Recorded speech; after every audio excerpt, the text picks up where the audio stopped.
बाप, जलेगी तेरे बाप की।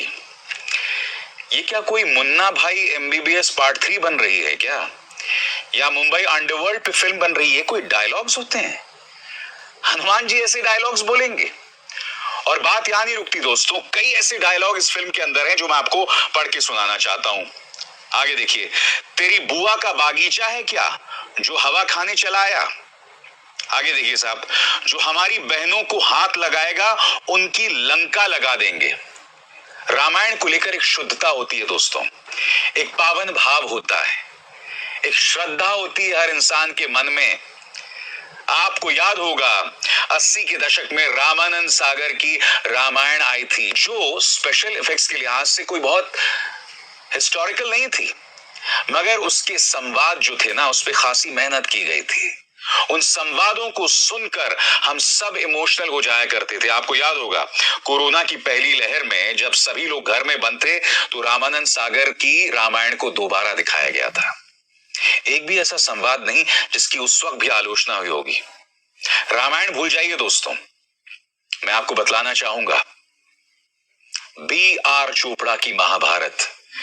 क्या आप जानते हैं महाभारत का संवाद किसने लिखा? महाभारत का संवाद लिखा था राही मासूम रजा, जो कि एक मुसलमान है।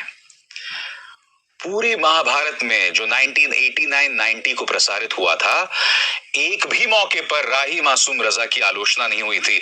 मुझे लगता है एक ही मौका था जब उन्होंने प्रेम शब्द की जगह प्यार का इस्तेमाल किया था। और मैं जानता हूं कई लोगों ने कहा था कि भाई क्या राही मासूम रजा ने प्यार शब्द का इस्तेमाल इसीलिए किया क्योंकि वो एक मुसलमान है, क्योंकि वो उर्दू भाषी हैं। मगर राही मासूम रजा ने अपने संवादों के जरिए महाभारत को कहां से कहां उठा दिया था।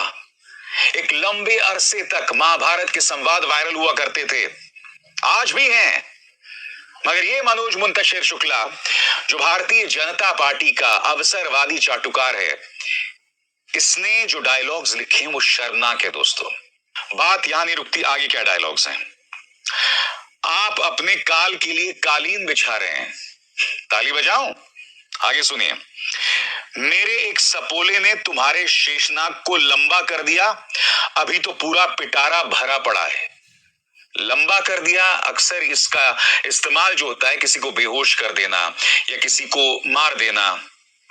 मगर क्या रामायण में इस तरह की टपोरी भाषा का इस्तेमाल होगा? मगर सबसे बड़ी बात, भारतीय जनता पार्टी के मुख्यमंत्री क्यों आशीर्वाद दे रहे हैं इस फिल्म को? देखिए साहब, जब ये फिल्म दिखाई जाती है तो ये स्क्रीन पर आता है, पूरे स्क्रीन पर देखिए, with your blessings respected Shri Yogi Adityanath ji, जो कि उत्तर प्रदेश के मुख्यमंत्री हैं, रिस्पेक्टेड श्री शिवराज सिंह चौहान जी, मध्य प्रदेश के मुख्यमंत्री, एकनाथ शिंदे जी महाराष्ट्र के मुख्यमंत्री, Devendra Fadnavis deputy chief minister Maharashtra, Manohar Lal Khattar ji, Hemant Biswa Sarma ji, Pushkar Dhami ji और अंत में नरोत्तम मिश्रा जी। इन सब का आशीर्वाद इस फिल्म को मिल रहा है जिसमें इस तरह के अनर्गल और वाहियात डायलॉग हैं। मैं आपको बता दूं, हिंदू सेना अब इन्हें अदालत ले जा रही है। मैं फिर आपसे सवाल पूछना चाहता हूं, भारतीय जनता पार्टी के नेता क्या किसी को भी अपना आशीर्वाद दे देते हैं? यहां देखिए, मनोहर लाल खट्टर से मिल रहे हैं माननीय मनोज मुंतशिर शुक्ला। यहां देखिए, पुष्कर धामी जो हैं उनसे मिल रहे हैं और पुष्कर धामी ने अपने एक ट्वीट में बाकायदा आशीर्वाद दिया इस फिल्म को। देवेंद्र फडणवीस ने भी बाकायदा आशीर्वाद दिया है। और जैसे कि मैंने आपको बताया, इस फिल्म में बाकायदा ये लिखा गया है कि इन तमाम मुख्यमंत्रियों का हमें आशीर्वाद मिला है। मैं फिर आपसे पूछना चाहता हूं, सिर्फ इसलिए कि आप बीजेपी के चाटुकार हैं या अवसरवादी चाटुकार हैं, ऐसा नहीं है कि मनोज मुंतशिर शुक्ला में भारतीय जनता पार्टी के लिए बहुत भक्ति है। नहीं, ये बरसाती मेंढक हैं। क्योंकि अभी कुछ ही दिनों पहले तक, याद कीजिएगा, जब दिल्ली के दंगे हुए थे तब ये व्यक्ति सांप्रदायिक सौहार्द की बात करता था। जब इलाहाबाद का नाम बदलकर प्रयागराज किया जा रहा था तब इसी मनोज मुंतशिर शुक्ला ने कहा था, कोई मेरी मां का नाम बदल देगा तो मुझे कैसा लगेगा। इसी मनोज मुंतशिर शुक्ला ने यह भी कहा था कि महाराणा प्रताप की सेना में मुस्लिम जनरल थे और अकबर की सेना में हिंदू जनरल थे। यानी कि सांप्रदायिक सौहार्द की मिसाल दे रहे थे माननीय शुक्ला जी। मगर फिर शुक्ला जी को समझ आया कि इस देश में तरक्की करनी है तो बीजेपी की सेवा की जाए, उनकी जहरीली राजनीति को आगे बढ़ाया जाए। इसीलिए ये व्यक्ति आए बाएं साएं घूमकर जो है इस तरह की बातें करता है। मैं आपको इसका एक ट्वीट दिखाना चाहता हूं दोस्तों, जिसमें वो ये कह रहा है आपकी स्क्रीन पर कि बस एक सीट को छोड़ देना और बाकी पूरे हॉल को जो है हाउसफुल कर देना आदि पुरुष में। मगर जो संदेश ये महाशय दे रहे हैं उस संदेश को सुनिए आपकी स्क्रीन पर। आज मेरे लिए मत लड़ना, आज उस दिन के लिए लड़ना जब आज से हजारों वर्षों बाद माएं तुम्हारी कहानियां सुनाकर बेटों को बड़ा करेंगी। उस दिन के लिए लड़ना जब भारतवर्ष की किसी बेटी पर हाथ डालने से पहले दुराचारी तुम्हारा पौरुष याद करके थर्रा उठेगा। उस दिन के लिए लड़ना जब इतिहास में तुम्हारा नाम पढ़कर सम्मान से सर झुक जाएंगे। आज मेरे लिए मत लड़ना, अपने लिए लड़ना, अपनी मर्यादा के लिए लड़ना। लड़ोगे तो आगे बढ़ो और गाड़ दो अहंकार की छाती में विजय का भगवा ध्वज। हर हर महादेव। यानी अपनी फिल्म को हिट करवाने के लिए इस तरह के प्रोपेगेंडा का इस्तेमाल किया जा रहा है। अब इनसे मिलिए ओम राउत, जो कि डायरेक्टर है इस फिल्म के। आप जानते हैं इन्होंने क्या कहा है? इन्होंने तो ये तक कह दिया है इस इंटरव्यू में कि इस फिल्म बनाने की प्रेरणा हमें प्रधानमंत्री से मिली, क्योंकि प्रधानमंत्री के प्रधानमंत्री बनने के बाद, यानी मोदी जी के प्रधानमंत्री बनने के बाद एक हिम्मत आई है।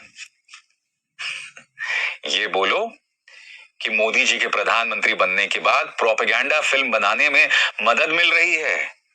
जी हां, चाहे वो केरला स्टोरी हो, तानाजी हो, कश्मीर फाइल्स हो। मगर आदि पुरुष बनाकर आपने एक बहुत बड़ी लक्ष्मण रेखा को पार कर दिया, जो कितनी शर्मनाक बात है। मैंने बार बार कहा है दोस्तों, चाहे हिंदू धर्म हो, चाहे इस्लाम हो, चाहे सिख धर्म हो, चाहे ईसाई धर्म हो, धर्म की आलोचना हमारे देश में संभव नहीं है। पहली बात, धर्म को लेकर हम लोग सब बहुत सेंसिटिव हैं, इसलिए कुछ लक्ष्मण रेखाओं का ध्यान हमेशा रखना चाहिए। सिर्फ इसलिए कि आप बीजेपी के चाटुकार हैं, आपको किसी ने यह लाइसेंस नहीं दिया कि एक ऐसी फिल्म बनाई जाए जिसमें इस तरह के वाहियात डायलॉग हैं। ये क्या डायलॉग हैं? चलिए, मैं ये तो समझ सकता हूं कि मनोज मुंतशिर शुक्ला ने बाहुबली के डायलॉग्स भी लिखे थे। अब वो आदि पुरुष के जरिए एक और बाहुबली बनाना चाहते थे। अब ना बाहुबली ही बना पाए और रामायण के साथ भी नाइंसाफी। मगर ये क्या डायलॉग्स हैं? फिर से सुनिए। रावण के बेटे इंद्रजीत ने कहा, जली ना। हनुमान का जवाब, कपड़ा तेरे बाप का, तेल तेरे बाप का, आग तेरे बाप की, और जलेगी भी तेरे बाप की। ये क्या संवाद है भाई? ये रामायण है क्या? आप दूषित कर रहे हैं रामायण को लेकर। जो मेरी यादें हैं, मेरी जो स्मृतियां हैं, उन्हें दूषित कर रहे हैं। आप जानते हैं मेरे लिए रामायण क्या मायने हैं? आप जानते हैं रामायण से मेरा संवाद रामानंद सागर की वजह से नहीं हुआ है।